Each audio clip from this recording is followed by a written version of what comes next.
Hello and welcome back to the Psosi bedroom art gallery tour. I am Psosi, your tour guide and the curator of this gallery over here. And today we're going to be looking at the work that is on wall number 2 over here. And if you're interested in seeing, and learning about what was on wall number 1, make sure to check out my last video. But yeah, let's get right into it. We're going to start out with this self-portrait.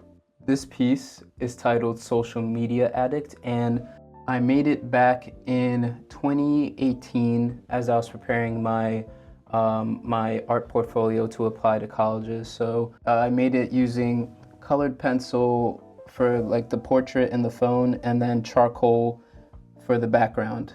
And so the idea, as you can kind of see, is like I'm kind of intertwined and locked to my iPhone 5 that I had at the time.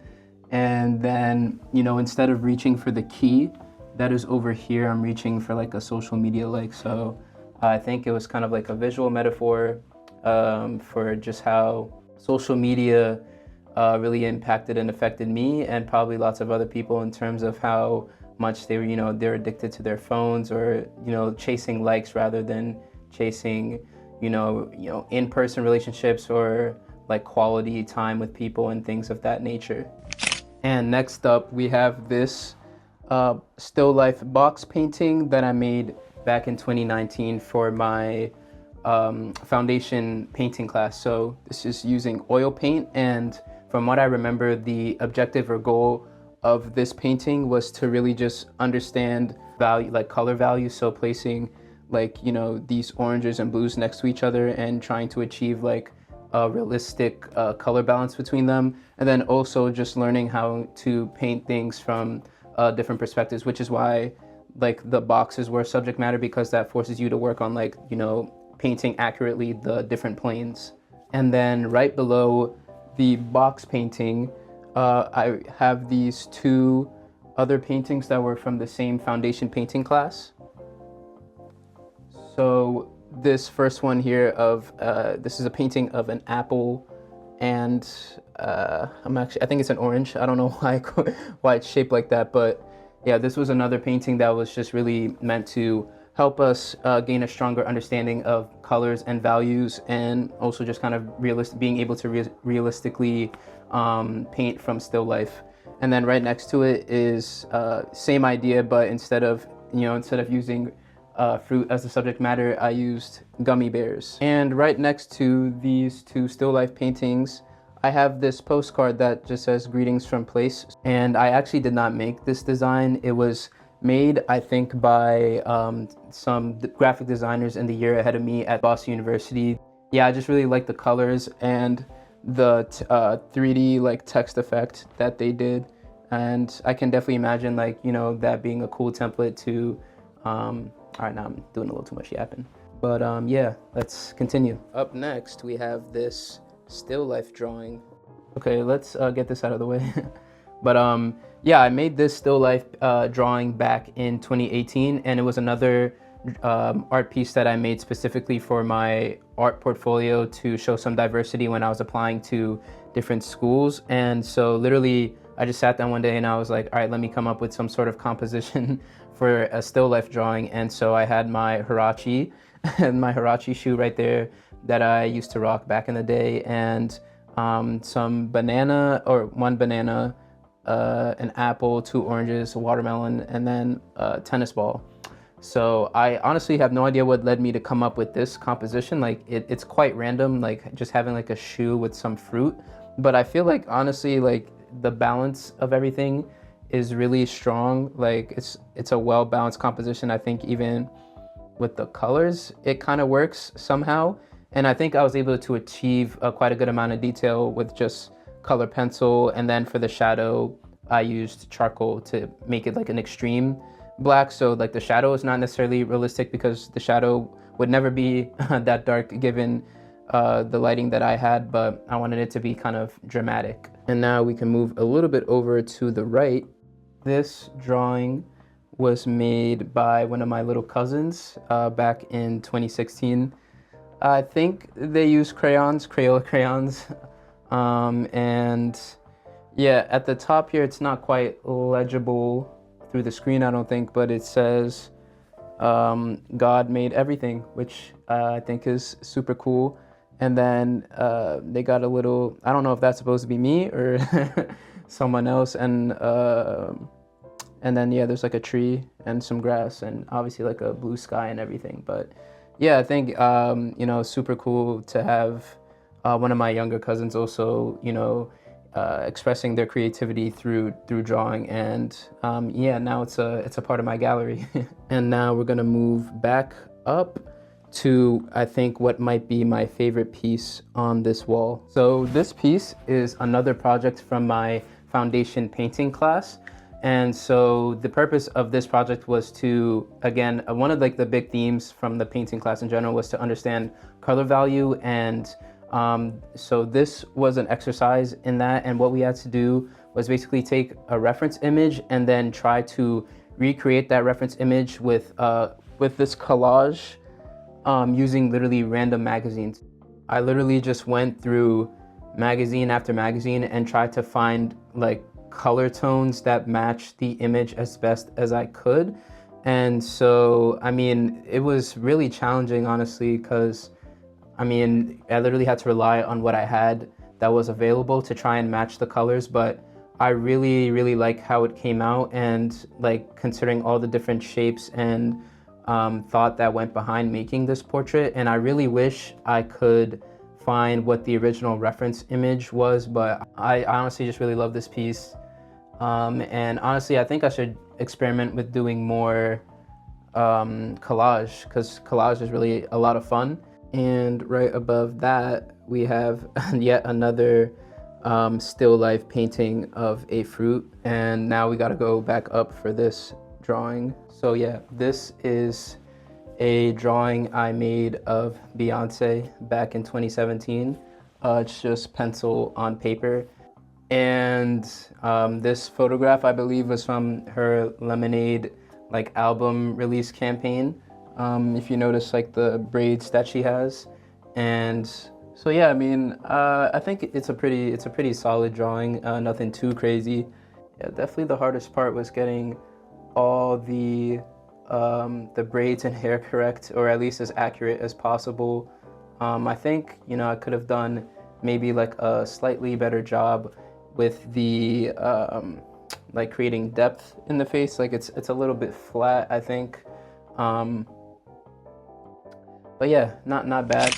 Right below the Beyonce drawing, we have this triptych of, I guess we'll just label them as like anime bookmark cards, bookmarks. Yeah, they weren't like necessarily supposed to be arranged the way I arranged them, but I think, with the different pieces coming together, it almost looks like it tells a story, or you could kind of come up with your own story looking at them. And right below that, we have this drawing of Doja Cat. I made this Doja Cat drawing back in 2020 during literally like the peak of the pandemic, because we were back home and everything, and weren't really allowed to go out, obviously. So in my I wouldn't say boredom, because I feel like I'm not ever really bored, but in my more allotted free time, I decided to just like draw a little bit more. And so I remember posting on like my IG story for people to give me suggestions for people to draw, and someone suggested Doja Cat. So yeah, I decided to draw her. And if you remember during that time, they didn't even know that, what I'm saying? So yeah, that was kind of like a good era for her. And so this drawing honestly is one of my better drawings that I've done. I think it was quite difficult to capture the face correctly though, so I think I could have done maybe a better job at that. But I think I really like the texture I was able to create in the hair, and it was just a lot of fun, I think, working with that super like vibrant pink color. And obviously the facial expression is very engaging and everything. So yeah, definitely a cool portrait to work on. And then below Doja Cat, we have this digital piece that I printed out that I made back in 2022.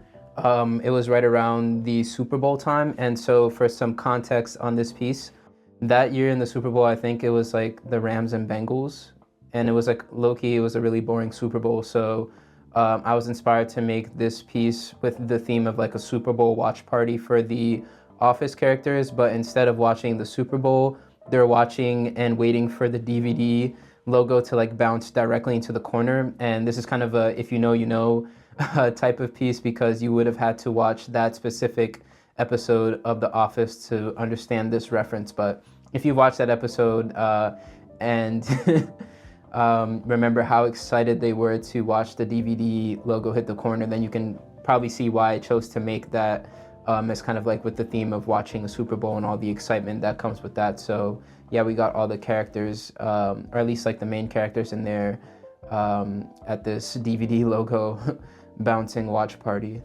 And now back up to the top, we have this painting of boxes. This is yet another painting that I made in my foundation painting class using oil paint. Yeah, I titled this like bottomless boxes because, you know, obviously a lot of boxes, and with the sharp contrast, like some of like the boxes kind of fade out into the darkness, like the darkest part of the box fades out into the background. And I will say one thing I do like about this piece, even though it's literally just like boxes that I painted from still life, I do like the composition, like the arrangement and like the flow of it. Up next, we got this, I don't know what you call it, like duo, just call it duo drawing, honestly. I'm not sure what to call it, but this piece was made back in 2014, 2015, I think in 7th grade. And so the objective was to take like any photo from a magazine or article or whatever, and then realistically like cut the photo in half and then draw like one side realistically, which is what you see on the left.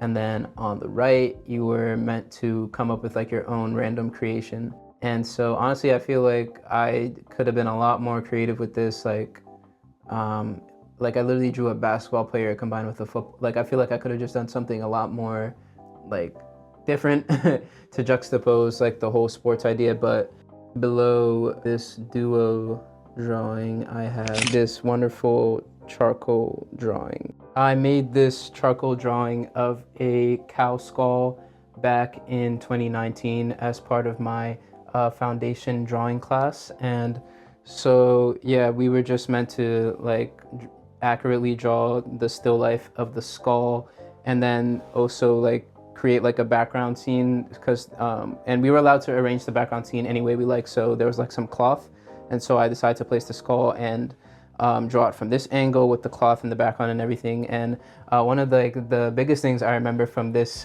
from completing this drawing is that I literally had to stay up till like 4 a.m. to complete it, and then wake up early for my 8 a.m. drawing class to then have the drawing critique.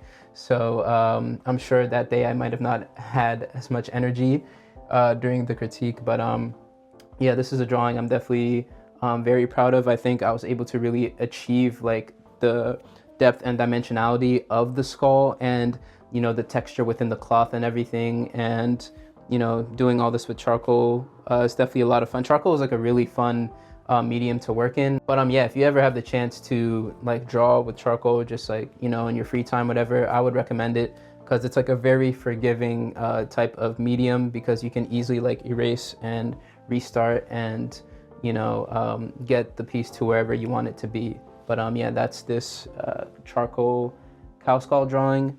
And just like another one more thing, for whatever reason, like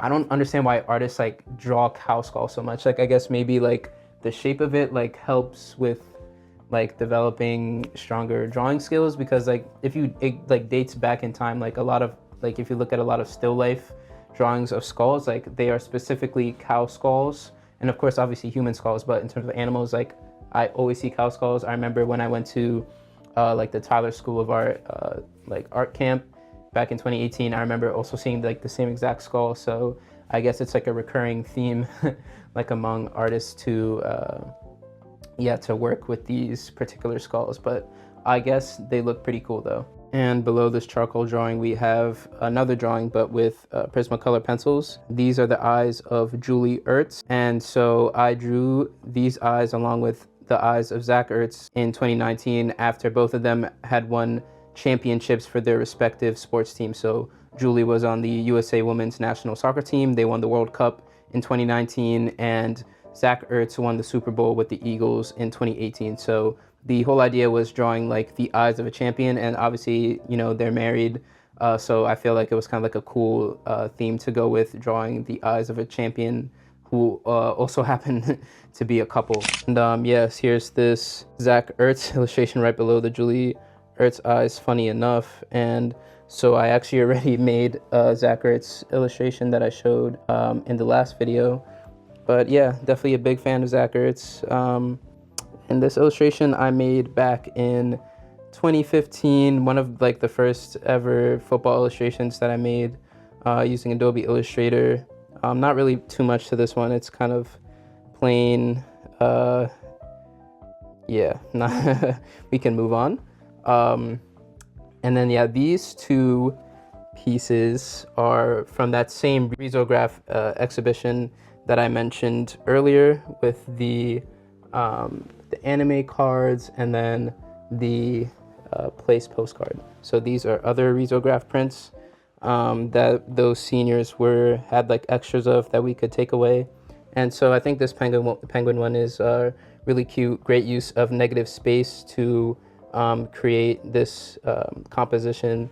And then this one I think is great use of repetition. And this is literally just like the letter Q, but then they transformed it into you know, this cool piece where like it's like not even the letter Q anymore. It's just like you kind of see it as like shapes and colors, which I think is super cool, and kind of just shows you how you can really be creative with design and use elements that you might not typically think of as being able to create a cool piece such as this. And then yeah, the last piece that we'll look at for this gallery tour is this painting made back in I think it was just last year actually. Yeah, I think last year by one of the homies, Vibhuti. I think it's just like a little like dance party or something like that, but yeah, pretty cool. So yeah, that's it for part 1 of wall number 2. For the next part of wall 2, that'll be in the next video. But yeah, I just want to say thank you guys so much for pulling up to Psosi Bedroom Art Gallery. Had a lot of fun talking about these pieces over here. And yeah, like I always say, you know, this is Psosi Studio, where we always talk and highlight everything creative. And yeah, much love, ate sway, and remember to stay fresh and stay furta.